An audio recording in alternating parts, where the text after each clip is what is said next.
Hi, we're the Filkins family, and you're watching Kevin's Critters. Don't worry, Be happy.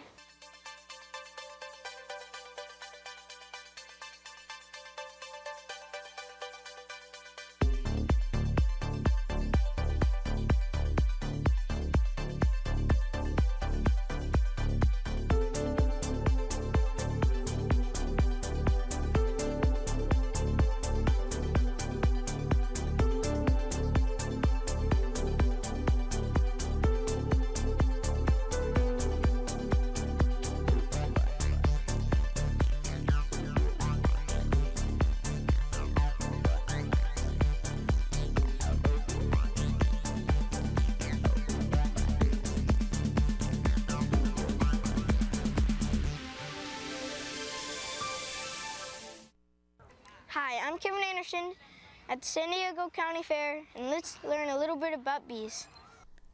Every year, the San Diego County Fair has a bee exhibit, so I went to check it out. I found Becky Smith and asked her some questions about bees. Here's how she answered. What are the different types of bees? There's 3 types of bees. One is the queen, the drones, and the workers. What does each bee do? Well, the workers, they're the main source of the whole hive. They do all the work actually. None of the boys do any work, and that would be the drone. They go out and they collect the pollen and the nectar, and they have to be in here after they hatch for about a week before they actually get to go out. So they clean up all the hive, they take care of the queen, they feed all the babies. And then they go to work, and then the drones, they just mature, and when they get mature enough, then they go out and they fly up in the air and they mate with the queen, and the queen only lays eggs. That's all she does. How long does it take for new bees to hatch? Well, for a new bee, it takes them 21 days. For a boy bee, it takes him 24. And for a new queen, it takes her 14 to 15 days. It's pretty quick, huh? How many queens are in this hive? Well, usually when it's a healthy hive, there's only 1 queen. But when this hive gets crowded, the old queen will she'll leave, and they'll make eggs. They'll make new queens, and then there will be another queen. But always usually just 1 at a time. What would happen if there's 2 queens? Well, sometimes the workers will protect the second queen. Let's say two queens hatched out at the same time. Part of the workers will protect the first one that hatches out, or the second one that hatches out. And the first queen that hatches out, she will try to kill the other queen before she hatches out. But sometimes they hatch out at the same time, and then you've got 2 queens, but very rarely. But the first queen that hatches out, she will sometimes leave the hive and leave the second queen to run it after that. It's called a second swarm. I'm Reva Gallegos. And I'm Jason Robertson. And I'm Kevin Anderson, and you're watching Kevin's Critters. Next stop, to the land of milk and honey. My friend Jeremy gave me and my crew a tour of all of his beehives. Let's hear what he had to say. First thing I'm going to do is just smoke the bees. Now this is a screen bottom, so this is actually screened.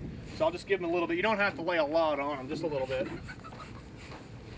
You hear them? Yeah. Hear them turn up? Let me do that again. You guys listen, ready? Oh yeah. Hear them? Yeah. They're fanning that smell around saying, oh, we got smoke. So I am going to move the first box off because it's pretty empty, which is what I figured. I've been taking brood out of this hive to start other hives with. There's a late swarm I picked up that hasn't made any honey. They got off to a pretty late start. Actually, you know what? You take this. There you go. Can you get it? No, it's empty. It's heavy. So what I'm doing is I'm just breaking the comb apart a little bit. And I'm going to put this down in here. Take the end frames off first. The queen's almost never on the end frame, so you don't want to kill the queen. That's, rule number 1 to having a nice hive is don't kill the queen. Or else the bees just get mad at you. If the bees want to replace her, then they can do it on their own, and they'll do it in such a manner that they won't have a long period without eggs in there. If we kill her on accident, they'll have to start raising a queen, hopefully. Hopefully she'll survive, blah, blah, blah. You can buy your own queen, though. You can, if it's the right time of year.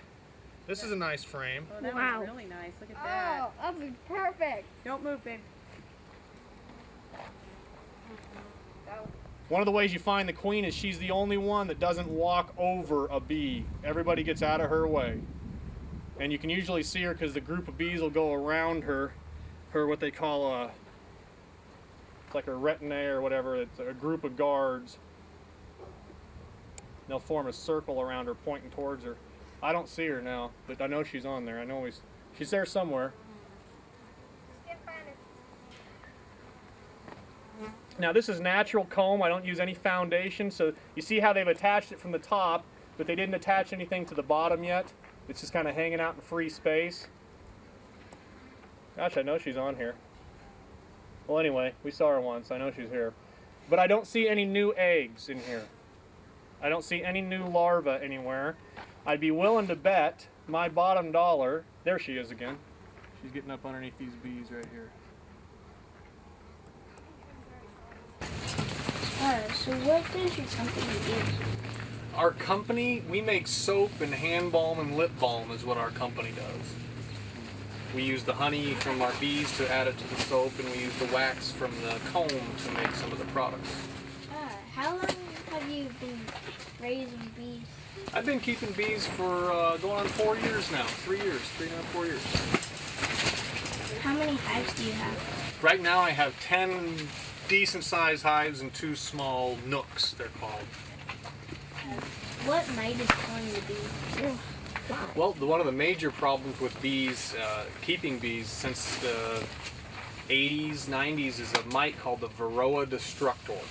It's similar to a tick. It attaches itself to the back of a bee, and it gets its nutrient by sucking the juices from the bee. And its most destructive behavior, though, is how it breeds. Before the babies are capped, or the baby larva, bee larva, is capped or covered with wax, the mite crawls in there to reproduce. And once the bees cover that cell with wax, the mite has pretty much freedom to breed inside that cell. And then when the cell is opened up, or the bee eventually emerges, then the mites are now a bunch of female mites, then crawl out and start that process over again. I'm Jeremy Pearson. And I'm Kevin Anderson, and you're watching Kevin's Critters. Now to my friend Jeff's house, where he hired a bee extraction company to come and get the bees out of his house without hurting them. Well, Kevin, about a month ago, Chelsea and I noticed that there was a lot of bees floating around that brick column right there. And we probably saw about 20 or 30 of them flying around in the yard. And we weren't quite sure if our little 2.5-year-old girl, Callie, was allergic to bees. And she likes to play in the front yard and stuff. So we decided that we better be safe and have a look. And we watched them for a bit and saw that they were flying in and out of that column. So we figured it would be better to leave it up to the pros to have them remove it and hopefully save them, keep them live, and relocate them to, you know, an orchard or a winery or something like that. The company had to go through the roof to get access to the beehive in the wall. They put a little smoke to calm the bees down, took a vacuum to suck out the bees, and pulled out about 30 pounds of honeycomb. They patched the roof and were on their way.